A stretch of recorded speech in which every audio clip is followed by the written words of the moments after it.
Hey everyone, Peter Zeihan here, coming to you from Orlando again. I just wanted to take a couple of minutes to talk about what's going on in Germany. I've had a lot of people write in with some less than kind things to say about the Germans because they're not providing what is perceived to be the appropriate level of weapon support to the Ukrainians. There's a strategic reason for that, but I wanted to talk about the economic sacrifice that the Germans are making right now. Now, unlike the United States, which is relatively agnostic about where we get our industrial inputs, the Germans have to have a plan because they don't have any of it local. So what they do is they cut deals with the Russians to bring natural gas in at large volumes and reasonable prices. That provides not just the basis for their entire electricity sector, but also their entire manufacturing sector, because that natural gas is processed into petrochemical goods, which are then the basis of manufacturing. So if something happens to the natural gas flows, the entire German manufacturing model fails. Now, back on September 1, the Russians cut off supplies through the Nord Stream pipeline. Excuse me, getting over laryngitis. And told the Germans publicly that until you cease participating in the NATO coalition supporting Ukraine, and until you lift all sanctions, we're not turning this back on. This was 40% of their supply. And that meant that the Germans had to replace that 40% with marginal suppliers, and so natural gas prices in Germany have gone through the roof to the point that it's no longer economically viable to generate electricity or the petrochemicals that undergird the entire economic model. The Russians basically told the Germans, you can be modern and industrialized and neutral, or you can choose to be Western and lose everything. And the Germans went with option B. And now that Nord Stream has been blown up, there's no going back, even if we had a government shift in Germany and Russia today. So we are looking at nothing less than the complete collapse of the German manufacturing model in just the next year or two. So, could the Germans have done more with weapons? Maybe. But the sacrifice that they've chosen to make is higher than what anyone else who is supporting Ukraine has done. Now, with the bombings that we had a couple of days ago in Kiev, the German consulate got hit by one of those missiles. And the Germans sat up, noticed that real quick, and have already delivered air defense systems to the Ukrainians. So now that the damage is done economically and they know exactly what's in front of them and what's at stake, I think we're going to see a lot more of this moving forward. So Germany may very soon be not just the country that is sacrificing the most, but one of the countries that is also donating the most. Okay, that's it from me. Until next time. Hey everyone, Peter Zeihan here, still in DC, coming to you from the Kennedy Center. We're talking about leadership, and the next person I want to talk about is Vladimir Putin. Now, ruling the Soviet system / Russian system isn't nearly as much of a challenge as you might think. Yes, you've got billions of restive minorities. Yes, your national security strategy rests upon basically enslaving them and turning them into cannon fodder, but you do so via a very simple method. You use an intelligence service that infiltrates everything within your country, and whenever there is a hint of dissent, you stamp it out lethally and quickly. And when you have a system like that, you basically base your government on information control. And as long as the security apparatus is functioning, you can then press gang the entire population to do whatever you want. It's not particularly efficient from an economic point of view, but Russia has existed for nearly 4 centuries in its current form, more or less, and it put into position a kind of strategic stability within the country that is fairly durable.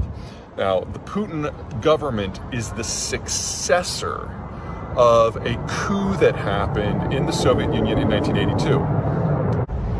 At that point, in 1982, the KGB basically overthrew the other factions within the Soviet ruling coalition within the Communist Party. And so Andropov, Chernomyrdin, and Gorbachev were all heirs to that legacy, and Putin is the inheritor of that legacy.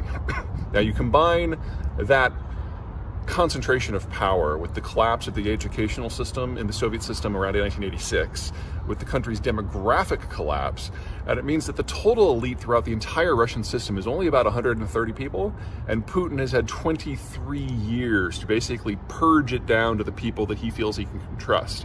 So if Putin were to slip in the shower and fall into some duct tape and sit in a chair and throw himself into a pool, we probably wouldn't have any serious policy changes because everybody who's left is more or less on the same page. Okay, so with an elite that is that concentrated and that small, the capacity to manage the entire system is limited. Now, this isn't quite as bad as it is in China. I mean, China's a one-man show now, and even if Xi Jinping were the smartest person on the planet, he still wouldn't be able to micromanage everything in the system, and that's why we're seeing the policy ossification and cracks forming throughout the entire Chinese system. That's not that bad in Russia, but Putin has had to reach out to manage this system by allying with other factions. At one point, there was a bunch of technocrats like the former finance minister Kudrin, but more reliably, he's partnered with organized crime. This is one of the reasons why the Russians have proven to be so troubled in cyberspace until very recently. So you've got this concentration of power, which urges corruption, that is partnered with organized crime, which loves corruption. And as a result, the whole system is cracking apart. Putin himself, in part because he doesn't, man, I don't know how people live here. Putin himself, because of the concentration, has sharply limited who has access to him simply because there aren't a lot of people to choose from. So he has an inner circle of about 6 people, 3 of whom are absolutely incompetent, like the defense minister Shoigu, who's one of his old buddies back from East Berlin. Excuse me.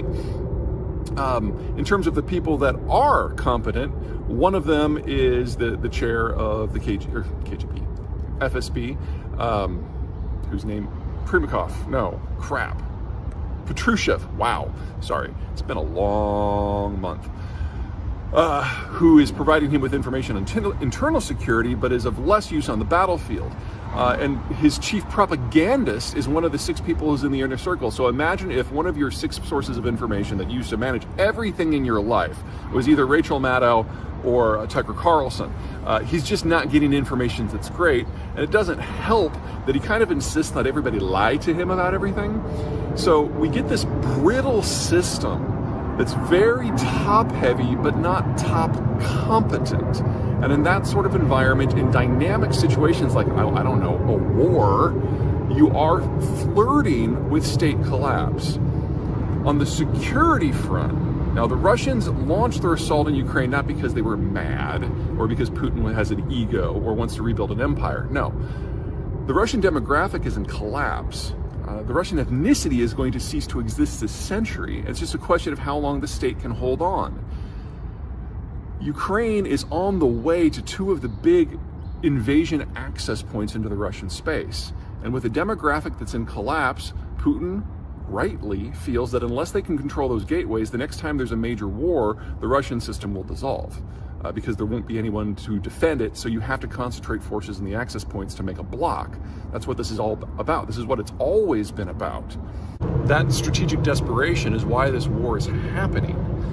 But the only thing that would be worse from the Russian point of view of not launching it and probably seeing the Russian system disintegrate between 2040 and 2070 would be to launch it and fail.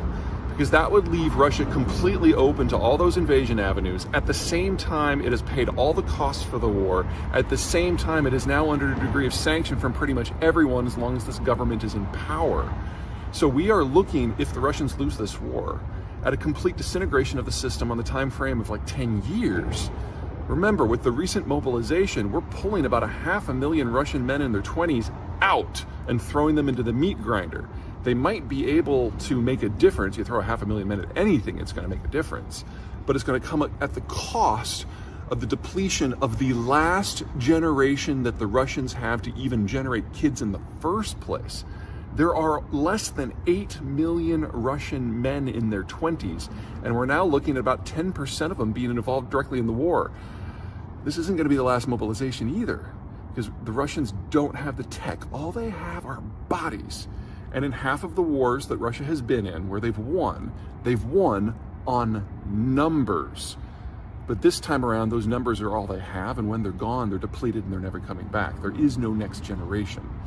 So Putin, like Xi, is likely to preside over the end of his country. All right, that's it for me. Next time we're talking about the Saudis. Mohammed bin Salman, woohoo! Take care.